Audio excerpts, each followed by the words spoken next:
Hello friends, chapter 8 ગુરુત્વાકર્ષણ એમાં ઉદાહરણના બધા દાખલા આપણે અહીંયા પતી ગયા હતા. સ્વાધ્યાય જોઈએ તો સ્વાધ્યાયમાં પહેલો પ્રશ્ન છે એ પ્રશ્ન જોઈએ તો પહેલો પ્રશ્ન એવો છે કે નીચેના પ્રશ્નોના જવાબ આપો. એમાં એક પોલા વાહકની અંદર વિદ્યુત ભાર મૂકીને વિદ્યુત બળોથી તમે તેનું શિલ્ડિંગ કરી શકો છો.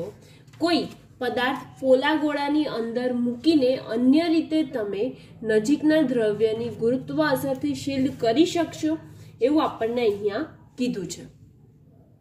તો એનો જવાબ શું આવશે કે ના, આપણે નહીં કરી શકીએ. કેમ નહીં કરી શકીએ? કેમ કે ગોલીય કવચ એની અંદર મૂકેલા કોઈ પણ પદાર્થની ગુરુત્વ અસરથી શિલ્ડ ન કરી શકે. એના પર કોઈ પદાર્થ વચ્ચે ભલે મૂકેલો હોય પણ એનું શું ના કરી શકીએ આપણે કે ગુરુત્વ અસરના લીધે એનું શિલ્ડિંગ નથી કરી શકતા, અર્થાત તેને ગુરુત્વ અસરથી ન બચાવી શકાય. એટલે જવાબ આવશે ના. અને એનું કારણ શું લખી શકીએ કે ગોળીય કવચ એની અંદર મૂકેલા કોઈ પણ પદાર્થની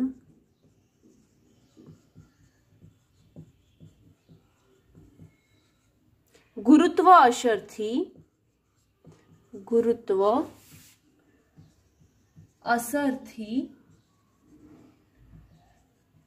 શિલ્ડ ન કરી શકે.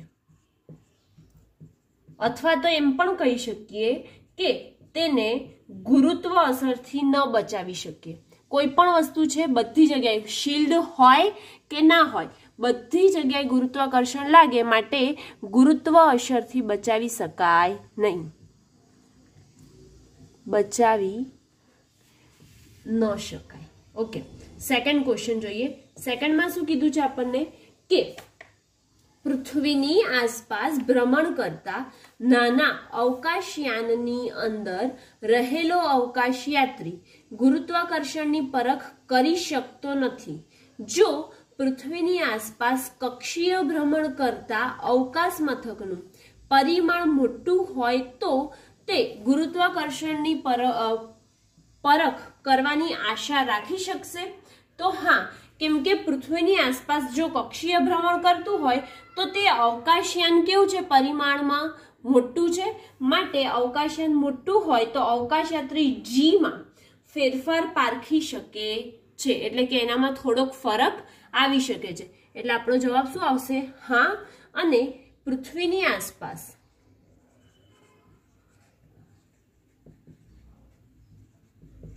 ભ્રમણ કરતા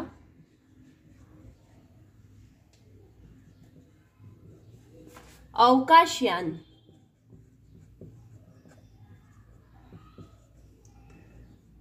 પ્રમાણમાં મોટા હોય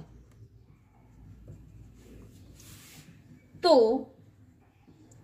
અવકાશયાનમાં રહેલ અવકાશયાત્રી જીમાં થતો બદલાવ નોંધી શકે છે, અથવા તો એને ખબર પડે છે કે હા કંઈક ફેરફાર થયો. ઓકે, થર્ડ છે. ત્રીજો પ્રશ્ન શું કહે છે કે જો તમે પૃથ્વી પર સૂર્યને લીધે લાગતા અને ચંદ્રને લીધે લાગતા ગુરુત્વીય બળોની સરખામણી કરો તો તમને જણાશે કે સૂર્યનું ખેંચાણ બળ ચંદ્રના ખેંચાણ બળ કરતા મોટું છે. આમ છતાં ધરતી પર ચંદ્રના ખેંચાણ બળની અસર ધરતી પરની સૂર્યની અસર કરતા કેવી હોય છે? મોટી હોય છે. હા, જ્યારે આપણે જાણીએ છીએ કે દરિયામાં ભરતી આવે તો એ રાત્રિના સમયે ભરતી વધારે હોય છે, એટલે કે ચંદ્રની અસર એને વધારે પડે છે, જ્યારે સૂર્યની અસર પ્રમાણમાં ઓછી હોય છે. તો કેમ એવું થાય? કેમ કે ભરતીના ખેંચાણ બળની અસર અંતરના ઘનના વ્યસ્ત પ્રમાણમાં છે, જ્યારે ગુરુત્વાકર્ષણ બળ એ અંતરના વર્ગના વ્યસ્ત પ્રમાણમાં છે. માટે પેલું ઘનના વ્યસ્ત પ્રમાણમાં હોવાથી એની અસર વધારે થશે. ઓકે, તો આપણે લખી શકીએ કે ભરતીના અસર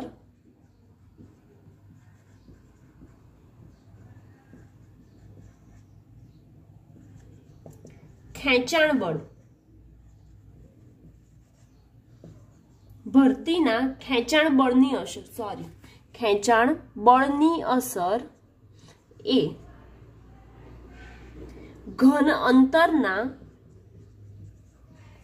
ઘનના વ્યસ્ત પ્રમાણમાં, જ્યારે ગુરુત્વાકર્ષણના બળના અંતરના વર્ગના વ્યસ્ત પ્રમાણમાં છે.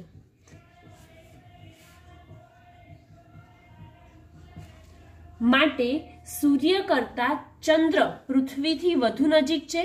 સૂર્ય કરતા ચંદ્ર વધુ નજીક છે. કોનાથી? તો પૃથ્વીથી. પૃથ્વીથી વધુ નજીક છે. તેથી ભરતીના ખેંચાણ બળની અસર પૃથ્વી પર સૂર્ય કરતા ચંદ્રની વધુ થાય છે. ઓકે, અને જો આપણે એનો ગુણોત્તર લઈએ તો આપણે દર્શાવી શકીએ કે આવર્તકાળ કોનો? તો ચંદ્રનો છેદમાં આવર્તકાળ સન એટલે કે સૂર્યનો. તો એમનું ds છેદમાં dm થાય છે. તો આનો ઘન થાય, બરાબર. તો એનો ઘન થાય તો આપણે ds એટલે કે જે અંતર છે પૃથ્વીથી સૂર્યનું એ અંતર છે 1.5 × 10⁻11 ઘન. જ્યારે અહીંયા છે 3.8 × 10⁸ ઘન. એટલે કે ચંદ્રનું કેવું છે? પ્રમાણમાં ઓછું છે અંતર, બરાબર. માટે એનું સાદુરૂપ આપીએ તો કેટલું મળે? 61.5 × 10⁶ જેટલું મળે છે. ઓકે, આના પરથી કહી શકાય કે જે ભરતી આવે છે એ રાત્રિ દરમિયાન આપણને એની અસર ચંદ્ર હોય ત્યારે વધારે જોવાય છે. ઓકે, નેક્સ્ટ ક્વેશ્ચન જોઈએ ગાઈસ. શું છે પ્રશ્ન 2 માં કે ઊંચાઈ વધતા ગુરુત્વ પ્રવેગ વધે છે કે ઘટે છે? ઊંચાઈ પર જતા જઈએ એમ ગુરુત્વ પ્રવેગ ઘટે છે કે વધે છે? આપણે જાણીએ છીએ કે નીચે બાજુ ગુરુત્વ પ્રવેગ વધારે લાગે છે. એમ જેમ ઊંચાઈએ જઈએ એટલે કે ચંદ્ર પર જઈએ ત્યારે આપણે જાણીએ છીએ કે ગુરુત્વાકર્ષણ બળ ઓછું લાગે છે. એનો મતલબ એ થયો કે ગુરુત્વ પ્રવેગ ત્યાં કેવો લાગતો હશે? ઓછો લાગતો હશે. એટલે કહી શકીએ કે ઊંચાઈ પર જતા જતા ગુરુત્વ પ્રવેગ ઘટે છે. અને એ આપણે સૂત્ર જોઈ ગયા ગુરુત્વ પ્રવેગનું ઊંચાઈ માટેનું. શું જોયું હતું? કે h ઊંચાઈએ ગુરુત્વ પ્રવેગ g of h બરાબર g × 1 - 2h/r. આવું જોયું હતું કે g એ આ માઇનસમાં છે એની ઊંચાઈથી, એટલે એ કેવું આવે છે? ઓછું આવે છે. હવે એમાં જ બીજો પ્રશ્ન આપેલો છે કે ઊંડાઈ વધતા ગુરુત્વ પ્રવેગ વધે છે કે ઘટે છે એવું પૂછ્યું. તો હા, બી માં પણ ઘટે છે. ઊંડાઈ વધે એમ એનું ગુરુત્વ પ્રવેગ શું થાય છે? ઘટતું જાય છે. આનું સૂત્ર પણ આપણે જોઈ ગયા હતા. એ સૂત્ર પરથી આપણે કહી શકીએ કે ગુરુત્વ પ્રવેગ ઘટે છે. તો g of d બરાબર શું જોઈ ગયા હતા? g × 1 - d/r. આ સૂત્ર જોઈ ગયા હતા. નેક્સ્ટ ક્વેશ્ચન શું છે કે ગુરુત્વ પ્રવેગ પૃથ્વીના દળ અને અથવા તો પદાર્થના દળથી સ્વતંત્ર છે. તો પૃથ્વીના દળથી કે પદાર્થના દળથી તે સ્વતંત્ર છે? તો સી માં જવાબ આવશે કે એ ગુરુત્વ પ્રવેગનું સૂત્ર પરથી એ પૃથ્વીના દળ પર આધારિત છે, જ્યારે પદાર્થના દળ પર અસર કરતું નથી. માટે કહી શકીએ કે પદાર્થના દળથી સ્વતંત્ર છે. આપણે ગુરુત્વ પ્રવેગનું સૂત્ર જોઈ ગયા હતા ને? સ્વતંત્ર છે. ગુરુત્વ પ્રવેગનું સૂત્ર શું હતું? g બરાબર gme/re². તો આમાં પદાર્થનું દળ એમ આવે છે? ના, નથી આવતું. માટે કહી શકીએ કે તે ગુરુત્વ પ્રવેગ જે પૃથ્વીનું દળ છે એનાથી સ્વતંત્ર નથી, તેના પર આધાર રાખે છે, જ્યારે પદાર્થના દળથી સ્વતંત્ર છે. ઓકે, નેક્સ્ટ ક્વેશ્ચન ડી જોઈએ. શું કહે છે પ્રશ્ન કે પૃથ્વીના કેન્દ્રથી R1 અને R2 અંતરે આવેલા બે બિંદુઓએ સ્થિતિ ઉર્જા નો તફાવત -gmm બ્રેકેટમાં 1/r2 1/r1 સૂત્ર mg r2 r1 કરતા વધારે અથવા તો ઓછું ચોકસાઈ વાળું છે, વધારે છે કે ઓછું છે તે આપણને પૂછ્યું છે. તો આપણે કહી શકીએ કે -gmm કયું સૂત્ર આપ્યું હતું? -gmm ઇન્ટુ 1/r2 1/r1 એ mg r2 r1 થી વધુ ચોકસાઈ વાળું છે, એટલે કે આ સૂત્ર આપણને વધારે ચોકસાઈ વાળું મળે છે સૂત્ર પરથી. ઓકે, હવે આ ચારે પ્રશ્ન ક્વેશ્ચન 2 ના વિકલ્પ આપણે ઓપ્શન પસંદ કરવાના હતા, જે એ અહીંયા કમ્પ્લીટ થાય છે. ઓકે, સ્વાધ્યાયનો જ ત્રીજો પ્રશ્ન જોઈએ છે આપણે, કે પ્રશ્ન છે ધારો કે કોઈ ગ્રહ સૂર્યની આસપાસ પૃથ્વીની ઝડપ કરતા બમણી ઝડપે પરિભ્રમણ કરે છે, તો તેની કક્ષાનું પરિમાણ પૃથ્વીની કક્ષાના પરિમાણની સરખામણીએ કેટલું હોય? શું કીધું? કે જે કોઈ ગ્રહ છે એ પૃથ્વીની સરખામણીમાં તે 2 ગણી વધારે ઝડપથી એ ગ્રહ ભ્રમણ કરે છે.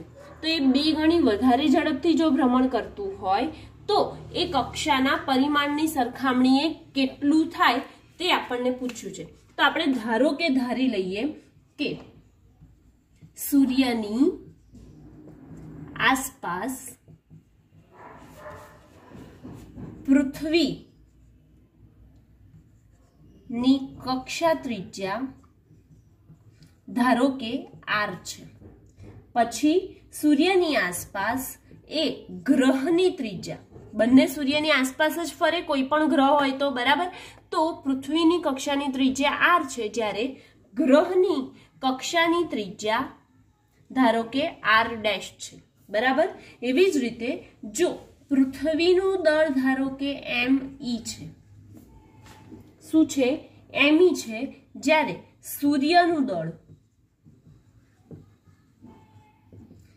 ms ધારી લીધું. ઓકે, હવે સૂર્યની આસપાસ પૃથ્વીનો કોણીય વેગ ઓમેગા છે, સૂર્યની આસપાસ પૃથ્વીનો કોણીય વેગ ઓમેગા છે, જ્યારે સૂર્યની આસપાસ ગ્રહનો કોણીય વેગ કેટલો લઈએ છે? ધારો કે ઓમેગા ડેશ છે. ઓકે, તો હવે સૂર્યની આસપાસ વર્તુળાકાર માર્ગે ગતિ કરે તો પૃથ્વી પરનું કેન્દ્રગામી બળ જે છે એ ગુરુત્વાકર્ષણ બળ, કેન્દ્રગામી બળ એ ગુરુત્વાકર્ષણ બળ પૂરું પાડે છે. માટે આપણે એ બંનેને શું કરી શકીએ? સરખાવી શકીએ. ધેટ મીન્સ કે કેન્દ્રગામી બળ બરાબર પૃથ્વી પર લાગતું, એ સૂર્ય અને પૃથ્વીની વચ્ચે લાગતું ગુરુત્વાકર્ષણ બળ, આવું લખી શકીએ. તો કેન્દ્રગામી બળ આપણે કેટલું લખીએ છીએ? તો mv² અપોન r આવું લખીએ છીએ. પરંતુ આપણે કોની જોડે લેવાનું છે? પૃથ્વી માટે લેવાનું છે. માટે પૃથ્વીને me, એનું દળ કેટલું છે? me છે, માટે me લખ્યું. ઓકે, ઇઝ ઇક્વલ ટુ ગુરુત્વાકર્ષણ બળ. ગુરુત્વાકર્ષણ બળ કેટલું આવશે? તો gmes કોનું? સનનું અપોન r². તો અહીંયાથી એક r કેન્સલ થઈ ગયા, me કેન્સલ થઈ ગયા, બચ્યું શું? તો v² બરાબર gms અપોન r. હવે એનો કોણીય વેગ બી હશે, માટે આપણે v બરાબર r ઓમેગા ભણી ગયા તે મુજબ આપણે લખીએ. તો v બરાબર r ઓમેગા લખીશું તો શું થઈ જશે? r² omega square is equal to gms upon r. તેથી જે પૃથ્વી છે એના માટેનું કોણીય વેગ omega square is equal to થઈ જશે gms अपॉन आर नीचे आवशे એટલે કેટલું થઈ જશે r ગુણ્યા r નો વર્ગ એટલે r નો ઘન મળશે આપણને બરાબર એટલે કે ઓમેગા સ્ક્વેર બરાબર શું મળ્યું gms अपॉन r ક્યુબ મળ્યું। હવે આને હું સમીકરણ નંબર 1 આપી દઉં। એવી જ રીતે સેમ કોની માટે કરીશું તો ગ્રહ બીજો ગ્રહ જે છે આપણને એ ગ્રહનું નામ નથી ખબર એના ગ્રહ માટે કરીશું તો બીજા ગ્રહ માટે સેમ થશે। બીજા ગ્રહ માટે ओमेगा स्क्वेर ની જગ્યાએ શું લખીશું ओमेगा डैश નો વર્ગ કેમ કે ગ્રહનો કોણીય વેગ ओमेगा डैश છે માટે સો ओमेगा डैश નો વર્ગ બરાબર gms upon r dash cube okay r dash અને એનો ઘન આને હું સમીકરણ નંબર 2 આપી દઉં। હવે સમીકરણ 1 અને સમીકરણ 2 આ બંનેનો ગુણોત્તર લઈએ તો 1 અને 2 નો गुणोत्तर लेता 1 અને 2 નો ગુણોત્તર લઈશું એટલે કે ઓમેગા સ્ક્વેર છેદમાં ઓમેગા ડેશ એટલે કે ઓમેગા अपॉन ઓમેગા ડેશ નો વર્ગ બરાબર શું થઈ જશે gms upon r cube upon gms upon r dash cube આવું થશે પણ gms તો ઉપર નીચેથી કેન્સલ બચ્યું શું અને હા એક વસ્તુ હજી આપણને પ્રશ્નમાં આપી હતી શું આપી હતી કે ગ્રહ છે એ કેટલો થઈ જાય છે બમણો થઈ જાય છે એટલે કે જે પૃથ્વી છે એનાથી બમણું થાય છે that means omega dash is equal to કેટલું થઈ જાય છે 2 ઓમેગા। પૃથ્વીનો જે વેગ છે કોણીય વેગ લાગશે કેમ કે ગોળાકારમાં છે માટે તો પૃથ્વીનો જે વેગ છે એનાથી આ વેગ જે કોણીય વેગ છે કેવો થાય છે બમણો થાય છે માટે શું લખ્યું 2 ઓમેગા લખ્યું બરાબર ઓમેગા अपॉन 2 ઓમેગા આખાનો વર્ગ બરાબર આ શું થઈ જશે આ છેદનો છેદ છે માટે ઉપર જશે તો r ડેશ ક્યુબ છેદમાં r ક્યુબ થશે અને અહીંયાથી ઓમેગા ઓમેગા કેન્સલ બચ્યું શું તો 1/4 બરાબર r ડેશ अपॉन r આખાનો ઘન બરાબર। હવે આગળ જોઈએ તો એમાં શું થઈ જશે કે આજે આપણે r ડેશ ક્યુબ જોવાનું છે ને તો અહીંયા ઘન દૂર કરવા માટે શું લેવું પડશે ઘનમૂળ લેવું પડશે તો ઘનમૂળ લઈએ હું અહીંયા સાઈડમાં જ કરી દઉં છું કે 1/4 નો ઘનમૂળ બરાબર r ડેશ છેદમાં r આપણે શોધવાનું શું છે r ડેશ માટે r ને સામે લઈ જઈએ તો r ગુણ્યા 1/4 નું ઘનમૂળ બરાબર r ડેશ। હવે 1/4 નું ઘનમૂળ શું થાય તો એનો ઘનમૂળ આવે ખાલી 4 નું ઘનમૂળ કાઢીએ તો 4 નું ઘનમૂળ આવે 1.588 तो 1/1.588 करिए तो केटलो जवाब आवशे तो जवाब आवे छे 0.63 r डैश એટલે કે આપણે કહી શકીએ કે એની ત્રિજ્યા એટલે કે એમની જે વચ્ચે અંતર છે એ અંતર r ડેશ બરાબર 0.63 r જેટલું થાય ઓકે અને એની સાથે આ પ્રશ્ન અહીંયા કમ્પ્લીટ થાય છે।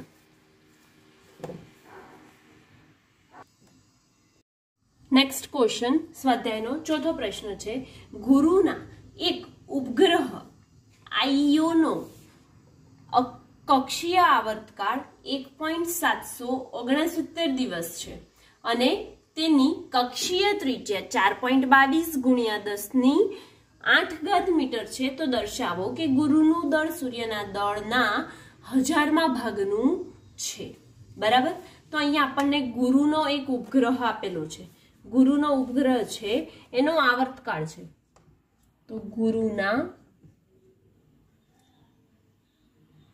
उपग्रहनो कक्षीय आवर्तकाल टी बराबर 1.769 दिवस आप्યું છે। હવે આ દિવસમાં છે તો આપણે તો સેકન્ડમાં જોઈએ બધું માટે સેકન્ડમાં કન્વર્ટ કરીએ તો શું આવશે 1.769 into દિવસના એક દિવસના કલાક કેટલા? તો 24 કલાક.